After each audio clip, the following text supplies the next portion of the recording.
Our world is changing. Increased temperatures, sea level rise, and the intensity of weather events is already having dramatic effects, especially on ecosystems and weather patterns that have been previously stable. Our oceans are being greatly affected by these changes. The frequency of increased oceanic temperatures is having devastating effects. Today we'll be looking into a keystone species of the ocean environment, kelp, focusing on the Great Southern Reef, which in relation to Australia extends from New South Wales to Kalbarri. Kelp are macroalgae that grow in forests, towering over the ocean floor, providing shelter and fulfilling the same ecological niche as trees in land-based forests.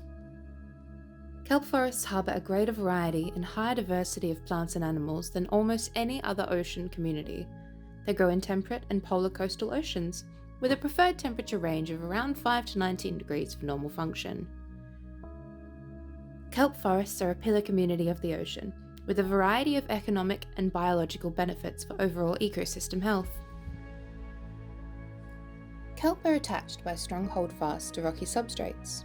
These rocky environments are ideal habitats for crustaceans, such as crabs and lobsters, which thrive in these conditions, assisting in trimming kelp communities and maintaining the overall health of the ecosystem by consuming detritus. Kelp forests are areas of high productivity and play a major role in ecological balance. These sheltered environments also form ideal habitats for fish species, providing nursery functions as they limit wave impact. The decreased water movement and bioavailability of other contributing species facilitates species growth and maintenance, stabilising the shoreline and playing a key role in coastal protection. Kelp grow in forests by creating gas pockets, which pull the kelp towards the sea surface. Kelp forests occupy the majority of the water column, in many instances occupying up to 30 metres. This vertical growth allows for maximum utilisation in comparison to algal mats, with higher productivity as a result. Kelp has the capacity to grow up to 18 inches per day. Kelp forests are declining globally, with a modelled rate of loss of at least 5% a year. Anthropogenic pressures and warming events are contributing to this valuable ecosystem loss. The Great Southern Reef.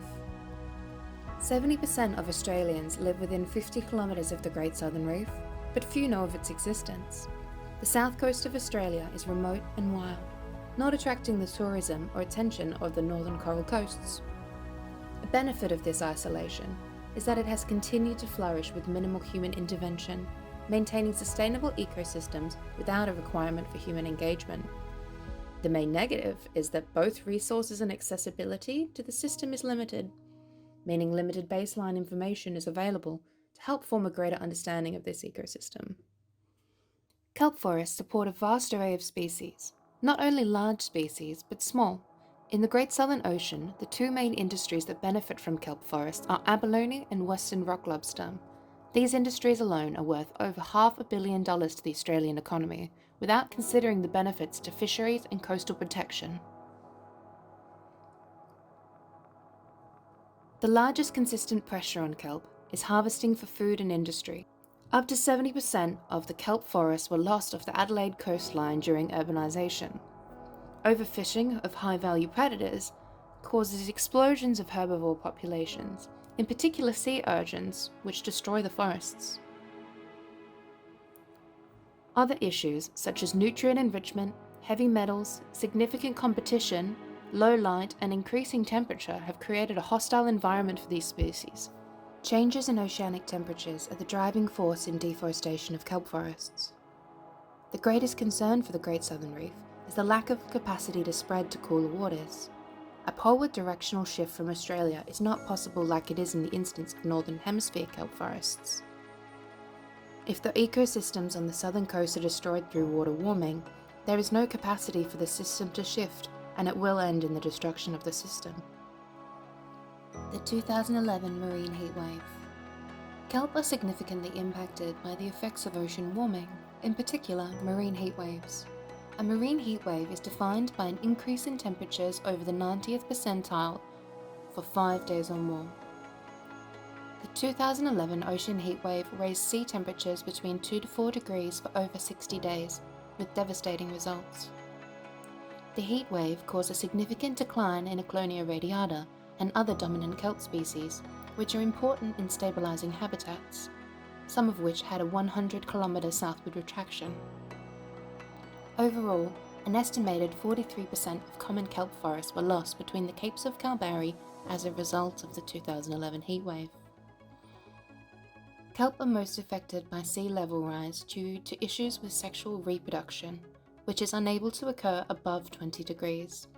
Once the kelp is exposed to temperatures around 23 degrees, the rate of species common in this area is no longer able to increase in size, and in fact disintegrates and erodes at a rate faster than it is able to grow.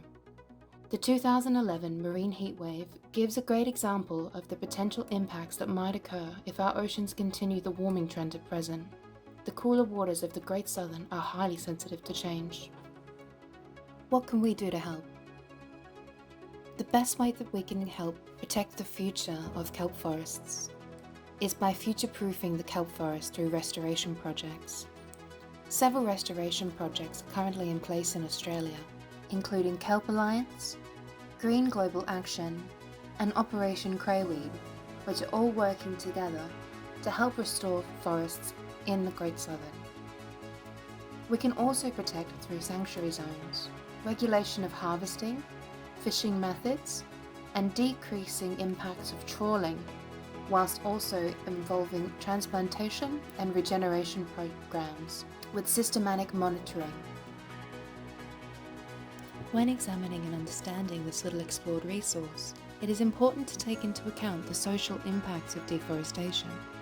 If we compare the online impacts of tree removal, we know that it has had critical impact on terrestrial ecosystems. We need society to act now to avoid the effects of mass industry and CO2 release into the atmosphere, altogether contributing to the critical warming of the Earth and loss of kelp forests as a critical tipping point. The overall value in terms of dollar figures, climate issue and risk to jobs must be balanced, with science and the economy needing to act now to de-risk the situation and work towards future-proofing the valuable kelp forests of Australia and around the world. If we work globally towards defining the critical threshold and negating the effects of a warming climate, we might yet keep these incredibly diverse pillar ecosystems for the future.